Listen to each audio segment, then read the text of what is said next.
जनवरी 26।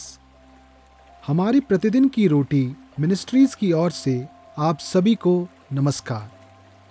आज के संदेश का शीर्षक है प्यार जो माफ करता है, लिसा एम सामरा की ओर से। आज के पवित्र शास्त्र का भाग कुलुस्सियों अध्याय 3 12 से 14 वचन तक।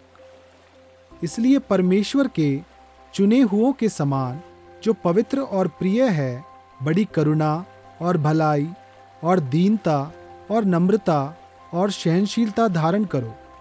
और यदि किसी को किसी पर दोष देने का कोई कारण हो तो एक दूसरे की सह लो और एक दूसरे के अपराध क्षमा करो। जैसे प्रभु ने तुम्हारे अपराध क्षमा किए, वैसे ही तुम भी करो। इन सब के ऊपर प्रेम को जो सिद्धता का कटिबंध है बांध लो। मुख्य वचन कुलुस्सियों अध्याय 3 वचन 13। तो एक दूसरे की सह लो और एक दूसरे के अपराध क्षमा करो। शादी के 80 साल मेरे पति के परदादा पीट और परदादी रूत ने 31 मई 2021 को इस उल्लेखनीय उपलब्धि का जश्न मनाया। 1941 में जब रूत अभी भी हाई स्कूल में थी, तब संयोग से मिलने के बाद युवा जोड़ा शादी करने के लिए इतना उत्सुक थे कि रूत के स्नातक होने के अगले दिन वे भाग गए। पीट और रूत का मानना है कि परमेश्वर उन्हें एक साथ लाया और उसने इन सभी वर्षों में उनका मार्गदर्शन किया है। शादी के 8 दशकों पर विचार करते हुए पीट और रूत दोनों सहमत हैं कि उनके रिश्ते को बनाए रखने की एक प्रमुख बात क्षमा को चुनने का निर्णय रहा है।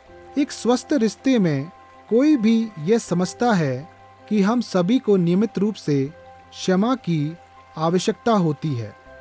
जिस तरह से हम एक दूसरे को दुख पहुंचाते हैं, चाहे वे एक निर्दयी शब्द हो, एक टूटा हुआ वादा हो या एक भूला हुआ कार्य हो।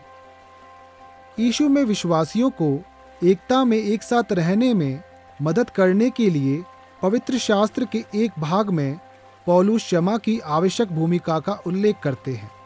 अपने पाठकों को करुणा, भलाई, दीनता और नम्रता और सहनशीलता चुनने के लिए आग्रह करने के बाद पौलुस फिर प्रोत्साहित करते हैं, यदि किसी को किसी पर दोष देने का कोई कारण हो तो एक दूसरे की सह लो और एक दूसरे के अपराध क्षमा करो। सबसे महत्वपूर्ण बात यह है कि प्रत्येक के साथ उनका सारा व्यवहार प्रेम द्वारा निर्देशित होना था। रिश्ते जो पौलुस द्वारा उल्लेखित विशेषताओं को आकार देते हैं, एक आशीर्वाद है। प्यार और क्षमा की विशेषता वाले स्वस्थ संबंधों को विकसित करने के लिए परमेश्वर हम सबकी मदद करे। जरा सोचें, क्षमा करने या क्षमा किए जाने के द्वारा आपने चंगाई का अनुभव कैसे किया है? क्षमा और जवाबदेही दोनों का अभ्यास करने से रिश्ते कैसे मजबूत होते हैं? आए हम प्रार्थना करें। यीशु, मुझे दूसरों को क्षमा करने में मदद करें, जैसा आपने मुझे क्षमा किया है। आमीन।